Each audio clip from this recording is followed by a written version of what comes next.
Jsem Honza Klimeš. Pracuji s lidmi, které něco trápí, ale kteří zároveň chtějí, aby jim v životě bylo líp. Trápí je třeba úzkosti, trápí je nezvládnuté vztahy. Zažívají nějaké zklamání, někdy zklamání i ze sebe sama. Prochází obtížným rozhodováním. Někdy si uvědomují, že to, co trápí má dopad i na jejich okolí, na jejich rodinu a podobně. Pokud budeme spolu pracovat, bude to vypadat asi takhle. Já vám budu bezpečným průvodcem na vaší cestě, nebudu vás nikam tlačit, neopustím vás, když vám bude těžko. Půjdeme v malých, zvladatelných krocích, budu vám občas dávat i domácí úkoly. Chtěl bych vám nabídnout i užitek z některých mých životních zkušeností, je na vás, ale jestli to využijete nebo ne.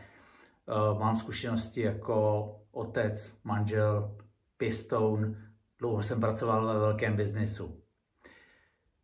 Ozvěte se, napište, zavolejte, můžete si rovnou zarezervovat termín prvního sezení.